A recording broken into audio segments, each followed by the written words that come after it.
The James Show Podcast. If you're just joining us, I just concluded a good chat with my buddy Spencer McGowan. You hear him on the weekends here on WBAP. And we're talking about the great economy that's happening. Now, for obvious reasons, the same reasons they're not going to tell you all the specific details about the shooter who murdered kids yesterday. They're also going to lie by omission when it comes to how good the economy is. How many headlines did you get out of the legacy media, the old-fashioned media, the abacus media, when the stock market went down in April? How many negative headlines did you get when the stock market went down for a little bit at the the first month of Trump's term? There was a little bit of a downturn, right as he was walking into office, and just a few days after that. It wasn't anything as catastrophic as what happened during April. I mean, April, the markets did shed about 20%. But how many people out there know that the market's not only gained all of it back, surpassed where it was at April, surpassed the previous records that were set, I think, in February, and now is setting all-time high records? How many people I know you know this. You're listening to WBAP. You're a good informed citizen. You are rare. Look out your window. See those people out there? How many of them do you think knows that? So this is why they do it. This is why they omit the good news, because it works. It works when you omit good news and you only tell bad news. The people whose worldview already starts off with Trump bad, Orange Man bad, when you give them confirmation bias style headlines, it's going to be a lot easier for them to swallow. When you report economy's going down, they're like, yes, that's right, Orange Man bad. That's what I know, Orange Man bad. Now, if you were to be honest and report, hey, the economy's at all-time highs again, and then you had to repeat that headline about every third day for the last 2 months, there might be a little bit of a short circuit. I thought Orange Man bad, economy good, Orange Man not bad for economy. You'd blow their little automaton minds. Their little thoughtless brains would melt. But that's how it works. And I'm sorry, the bad news is it works. Their bias works. Their lies by omission, man, it works. Actually works pretty damn good. Now, you were told that the economy's going to be crashing soon. Yes, Donald Trump is in power, and so you can just expect everything to get pretty bad pretty quick. How's it going? Is it bad? How's it going? Is the economy... What about your 401k? What about your IRA? When there was a downturn in January and the downturn in April, you saw the headlines. People's retirements are being wiped out. What about now? Oh, people's retirements are stronger than ever. That's not important? It's only important when they're bad?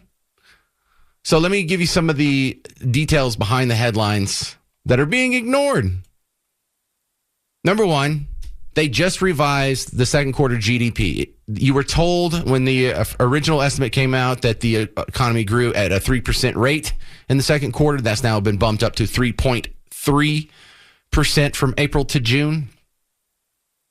So when you look at the GDP at 3.3%, there's no way you can swing that negative. There's no way you can. It's going to be like, even for the AP, even for an MSNBC, for you to report on this at all, how do you take a negative angle on this? It's really tough. So what did they do? They just don't report on it at all. Now, they'll be happy to get back to reporting on the economy when things go bad, when they can put out headlines that reinforces Orange Man bad.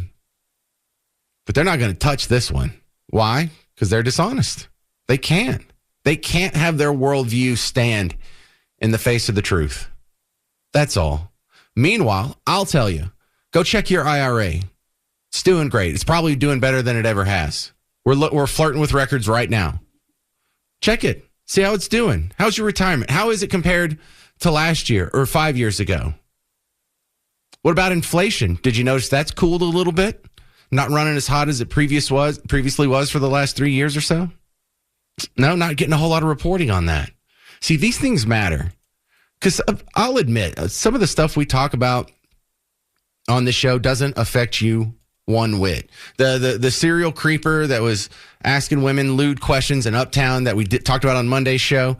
Look, unless you're one of those women or know one of them, that doesn't affect you. It's an interesting story. It's a story that deserves some attention, and we would all like to see justice be meted out to this guy, but it doesn't affect you. This does, and it still gets ignored. 800-288-9227, 800-288-9227. Coming up next, we'll talk with Michelle Schultz. She does international trade law, and we'll talk about what happened to all the catastrophe that was supposed to happen with this tariff situation, because things seem to be going pretty good. I'm James Parker. It's News Talk 820 and 93.3 FM WBAP. Here's what we're talking about. Instead of that joy and that curiosity and that learning, they were met with evil and horror and death. Chronic diseases such as obesity and diabetes are due in part to ultra-processed foods.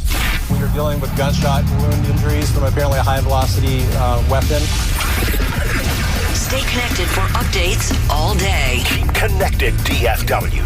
Your Texas voice for common sense. News Talk 820 WBAP. And now on FM at 93.3. Hey there, football fans. The big weekend's finally here. High school starts on Friday. College starts this weekend as well. The big boys start next week. And if you haven't already downloaded the Prize Picks app, I highly encourage you. It just adds a little bit more fun to the football that you already love. And you can do it with America's #1 daily fantasy sports app, Prize Picks. James Parker here. Look, I downloaded the Prize Picks app and I was using it last season. And it has a couple things that I wasn't expecting. Now, I've played regular fantasy sports where once a week, you can submit your lineup, and hopefully, you can maybe win out of all your friends every once in a while. But on Prize Picks, you could win every weekend. On Prize Picks, it's just you against the numbers. You're not even playing against anybody. So on Prize Picks, it also surprised me that, look, I'm a big baby, and I worry I'm going to set this lineup, and they're going to go out there, and on the first drive, my guy's going to get hurt, and then I'm screwed. No, they actually have a flex play option to where if your guy gets hurt in the first half and doesn't come back, they're not going to count that against you. It also lets you do flexible lineups where if I want to make a lineup of 5 people, but only 4 of them are correct, I still win the lineup. So go check it out. It's got a whole lot of bells and whistles that's way beyond and better than just your regular fantasy sports. This is America's #1 daily fantasy sports app. And if you download the Prize Picks app today, use code WBAP, you get $50 in lineups after you play your first $5 lineup. That's code WBAP to get $50 in lineups after you play your first $5 lineup. Prize Picks. It's good to be right. When we look at the situation with the economy right now, I like to go back about 6 months or so ago. What were certain people saying? Well, I have one person here who is predicting recession in January. I just tweeted not too long ago about the fact that our unemployment numbers are going to go up. We are headed for a full-on recession. And that is not me trying to be an alarmist. That is me trying to get you to pay attention. Jasmine Crockett, queen of the liberal tea. Bleach blonde, bad built butch body, Governor Hot Wheels, and he is a hot ass mess, honey. Queen of the liberal tea. Fast forward to today, the second quarter GDP, not only is it above 3%, it just got revised even higher. So no, not only are we not in a recession, we're getting further and further from a recession every day. My next guest is going to know a lot about this international trade issues we got going on. Michelle Schultz back on from Schultz Trade Law. Welcome back. I haven't heard a lot about tariffs in the headlines, but they're still floating out there. What does the tariff situation look like now? Oh, I got to do this. I'm kicking. Can you hear me okay? Yes, ma'am. I hit the wrong button. Go ahead. No problem. Okay, yeah. So they're still alive and kicking, and there's continued movement on tariffs. So the big news is tomorrow we're going to see de minimis exceptions going away, which means that packages that were duty-free because they were under $800, as of tomorrow, will no longer be duty-free. We're also seeing... Hang on. First off, you get credit for teaching me, I guess it's Latin today, de minimis. De minimis. Oh, yes. Thank you. Yes, I'm teaching you Latin today. So there's a minimum amount.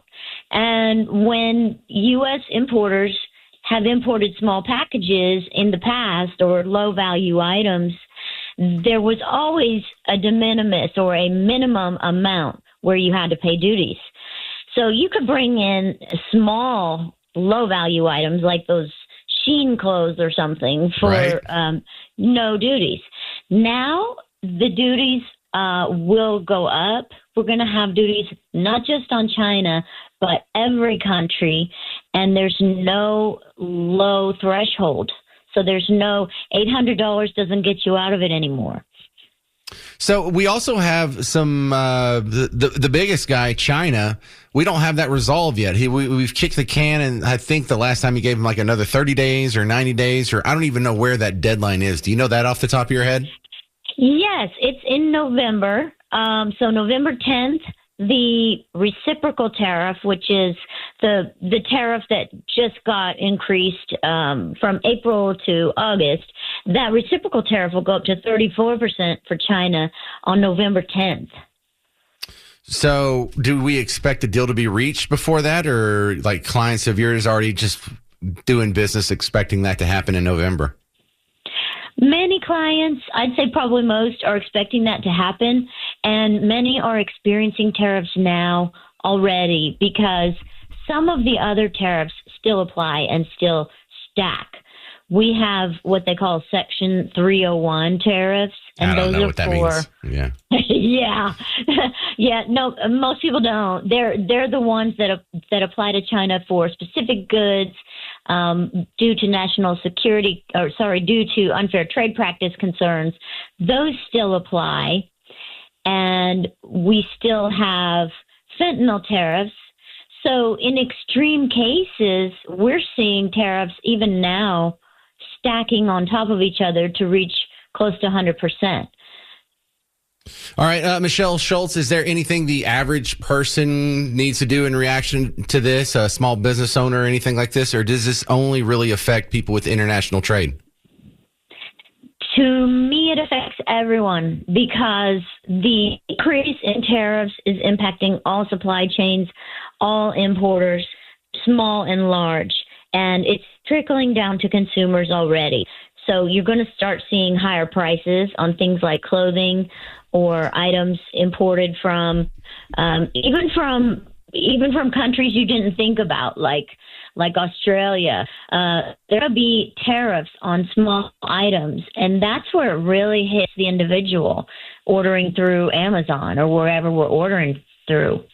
Have companies been successful in already resourcing some of their inputs from countries that have deals? Some of them have, some have not.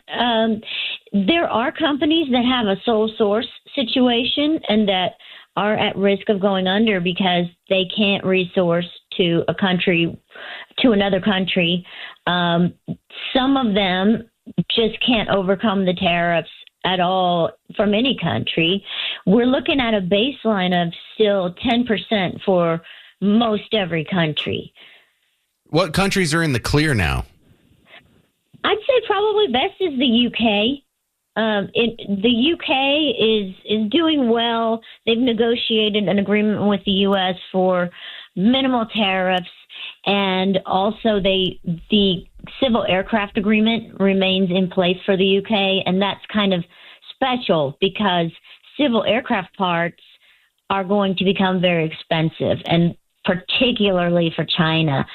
That's one thing that the president has mentioned, that imports of aircraft parts from China, he can increase that tariff if China doesn't cooperate, and that will be a big deal.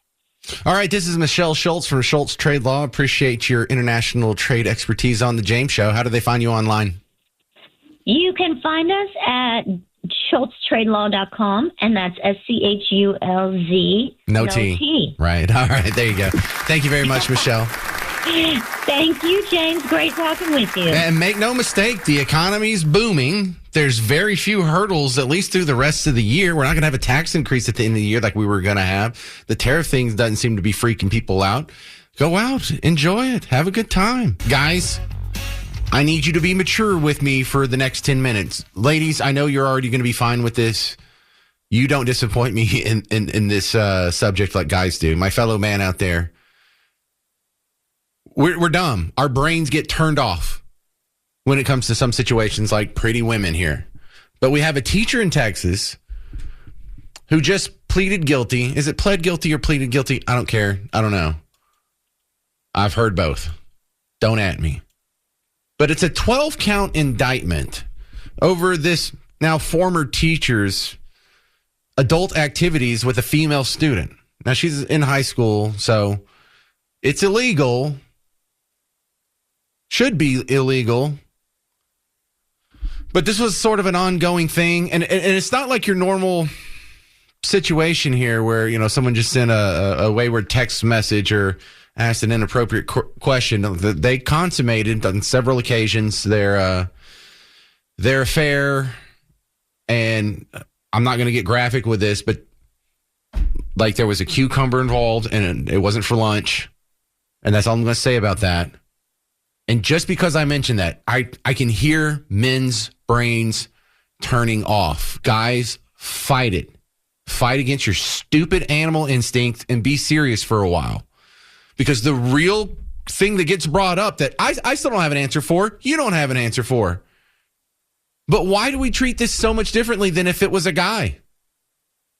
If it was a male teacher who had misused a vegetable on your daughter, you'd want him thrown under the jail. We'd be talking about the electric chair, wouldn't we?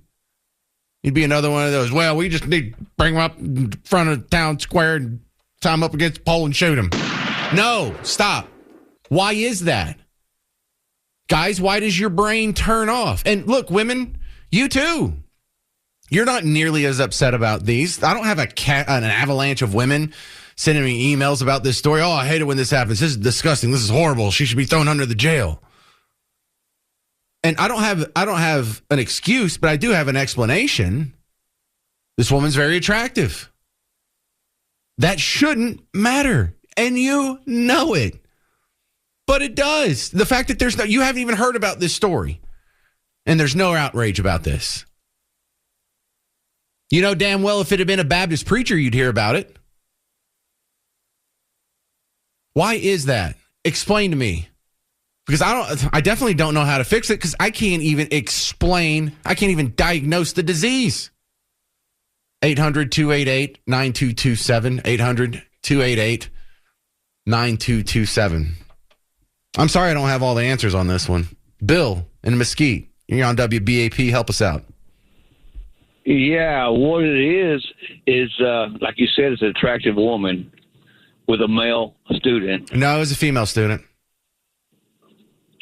Oh, it's an attractive woman with a female student. Oh, okay. Well, that's even different, I guess you might say.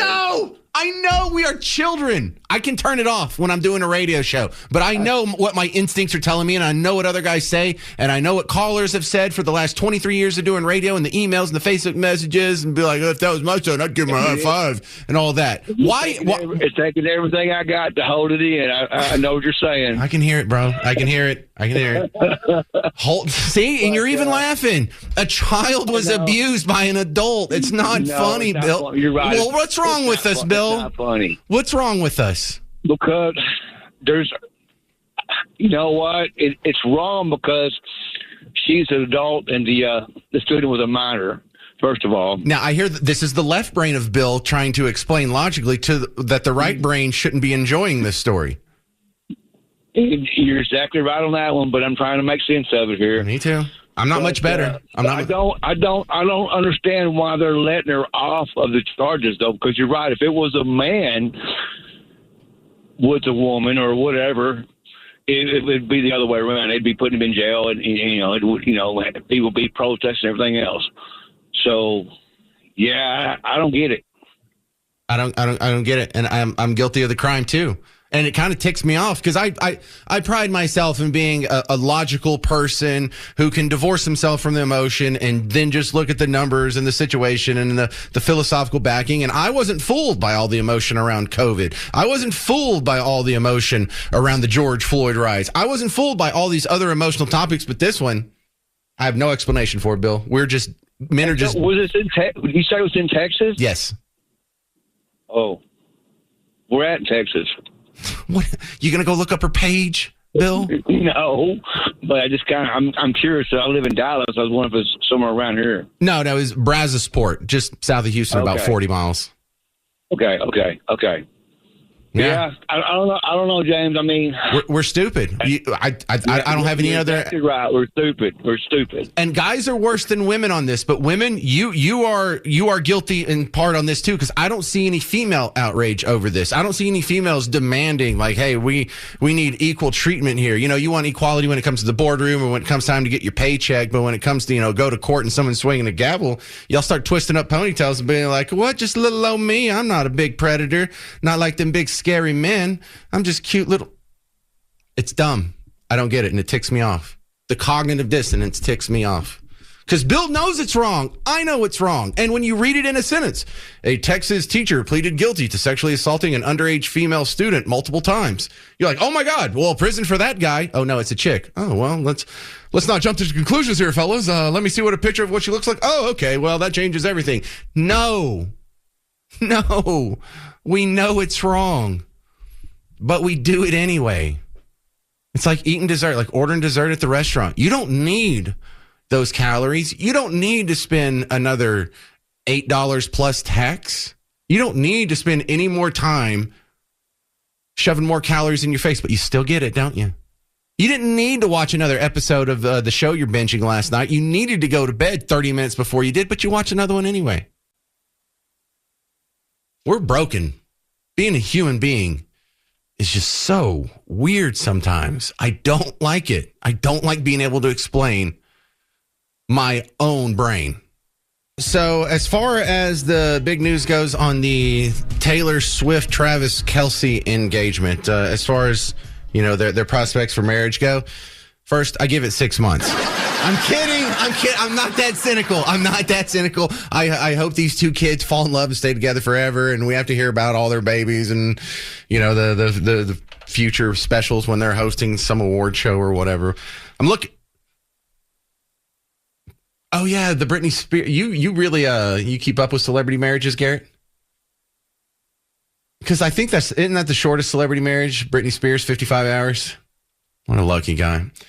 Well, I'm sure my next guest is going to have some strong opinions about this. Jennifer Hargrave's coming back on Hargrave's Family Law. That's a very nice way of saying she's a divorce attorney, y'all. Yes, we call it family law. When your family gets ripped in half with a chainsaw, we call that family law. Welcome back to the show, Jennifer. Oh, man. Hello. How Good fun. to talk with you, I think. All right, Jennifer. I'm Travis Kelce. I come to you. I'm like, hey, I'm about to get married to Taylor Swift. Yeah. Should I make her sign a prenup? And let me guess, you're going to say that'd be better advice for Taylor. Actually, it's good advice for Travis. His estate is worth less than half of hers, and it's a good idea for him to negotiate an exit plan while she is in love with him. So, yeah, I actually think when you're talking about assets that you both have accumulated and you've got the disparity in your assets, it's a really good idea at the outset before you say I do to figure it all out. Man, I saw a wild prenup story.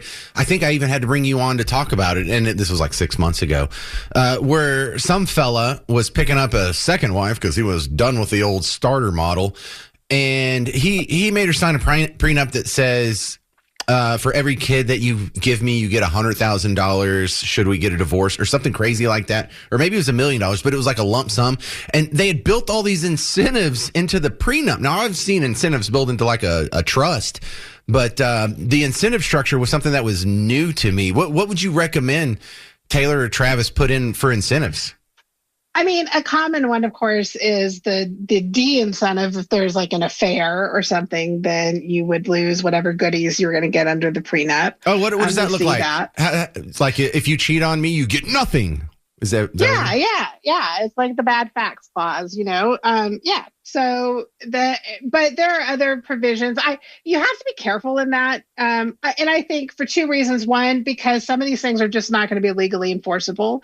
I've had people who wanted to write, what their marital intimacy schedule is going to look like and how you're going to be penalized if you don't comply. Whoa, you can do that? You can do that? No, you can't. I'm telling you, you can't do that. Who are these heroes? Okay. I'm sorry. I got excited. Or, like if you put on so much weight, then you're gonna blow up the deal. So those are not good provisions to be having. We've seen for a that good one marriage. too. We've seen that one. Yeah. Did I talk to you about the weight guy? I don't know. Maybe. There were. I hope you weren't talking to somebody else, James. Well, maybe I divorced my divorce attorney. No, but no, I remember the weight guy story too, because if they took the weight she was when they got married, and if she put on 20 pounds, she would lose like X amount of dollars in the act of a divorce. And you won't believe this, they actually did get a divorce, and that got upheld in court. Yeah, I thought those kids were going to make it, but so you can or can't write that in there. Well, I mean, like you can put whatever you want into an agreement between the two of you. It's just the question is what's going to be enforceable, what will be held up in court. And the court's not going to enforce anything that's against public policy. So it would come down to a question of whether this is against public policy. Can you say if we get divorced, you're not allowed to write an entire album of songs about it? That would probably be a good thing for him to put in there if he, yeah. But also, why would she agree to that? Because that is her breakups make up the basis. Because she loves him so much. Because they're not going to get divorced. That's never going to be enforceable because we're never going to get divorced. You don't have to worry about me writing an album called The Divorce. Right. Well, but here's the thing, too, that's important for people to know is that a prenup isn't just for divorce. It also will help address things that happen in death, like what rights a spouse will have to the estate of the other spouse. So I always say, because I'm such the optimist, the great news is that every marriage is going to end at some point, either by death or divorce. Breakup. And so... the prenup can really help with that, especially again when you have estates where there's such disparity. So even though they both have a lot of money, right? Her estate is worth more than twice his, according to online records. Well, she also has the specter of future earnings. She's always going to be getting royalties for all these 6,000 hit songs that she's had. He's only going to be a tight end for a few more months, and his income is going to go to God knows what for the rest of his life. So she's really in the driver's seat on this. Yeah.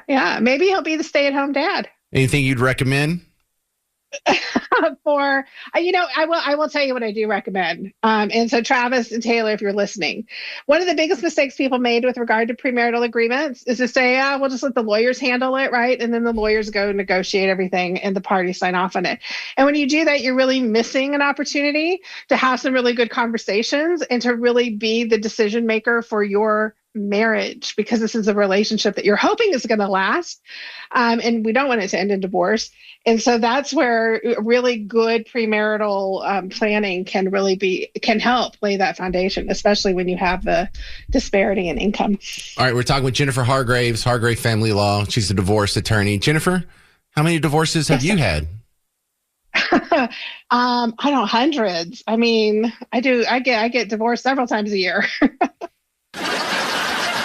Is that a dodge or you're not going to answer?